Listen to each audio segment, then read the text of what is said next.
जय श्री कृष्णा दोस्तों। भागवत पुराण की कथा को सबसे पहले किसने सुना था और किसने सुनाया था? कर्म किए जा, फल की चिंता मत करे इंसान। ये ज्ञान भगवान श्री कृष्ण ने अर्जुन को दिया था। यही ज्ञान भागवत कथा का सार है। भागवत कथा में जीवन की वास्तविकता का दर्शन है। कहा जाता है कि भागवत कथा सुनने से मोक्ष की प्राप्ति होती है, पर क्या आप जानते हैं कि हिंदू धर्म के 18 पुराणों में से एक भागवत पुराण की कथा को सबसे पहले किसने और किस स्थान पर सुनाया था? तो हम आपको आज वह जगह भी बताएंगे कि जहाँ सबसे पहले पृथ्वी पर भागवत कथा को सुनाया गया था।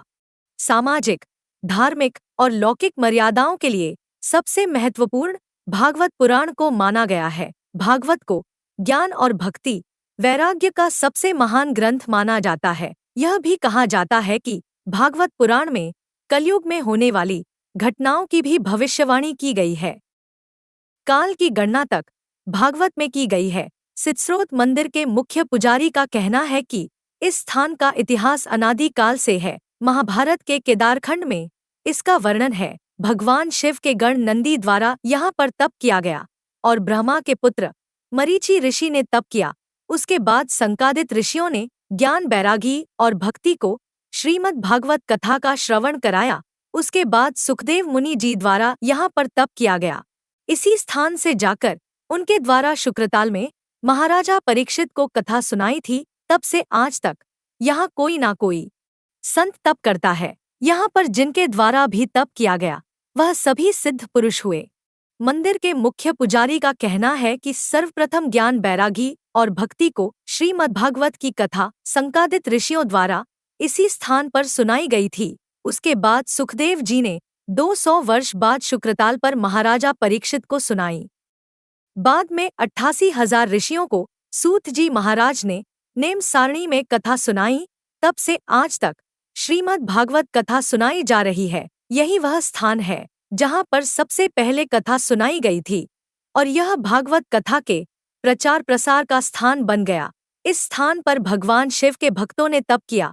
नंदी शिव के गण हैं और महर्षि भी शिव के ही भक्त है और सुखदेव जी भगवान शिव के शिष्य है, क्योंकि उन्होंने सर्वप्रथम श्रीमद्भागवत की कथा भगवान शिव के मुख से सुनी। इसलिए इस स्थान पर भगवान शिव की आराधना की जाती है। इसका पुराणों में वर्णन है, महाभारत में वर्णन है। जिस समय महाभारत की रचना हुई, इस स्थान का इतिहास उससे भी पुराना है। यहाँ के स्रोतों का अलग ही महत्व है। इनको आनंद गंगा बोलते हैं और यह आनंद गंगा के संगम पर स्थान बना हुआ है और यहाँ पर जप तप करने से उसका फल 100 गुना प्राप्त होता है।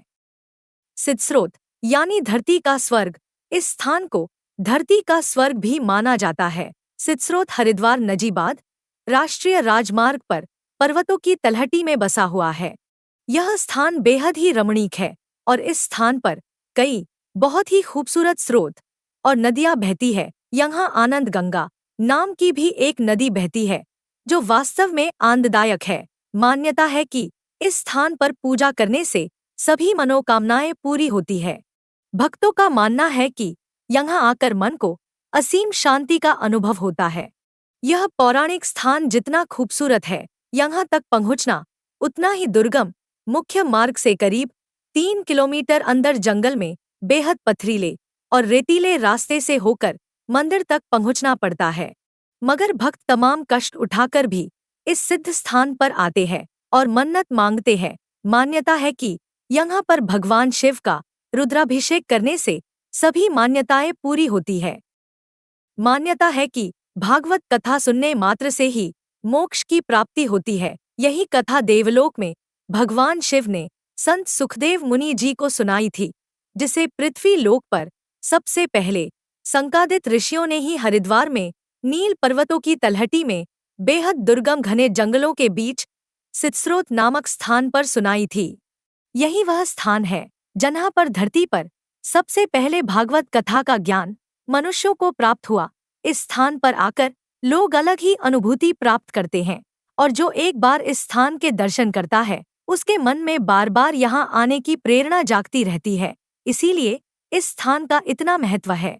दोस्तों, भागवत पुराण कथा की यह जानकारी आपको कैसी लगी, हमें कमेंट बॉक्स में लिखकर ज़रूर बताइए। और अगर आप हमारे चैनल पर नए हो तो चैनल को सब्सक्राइब अवश्य कर ले।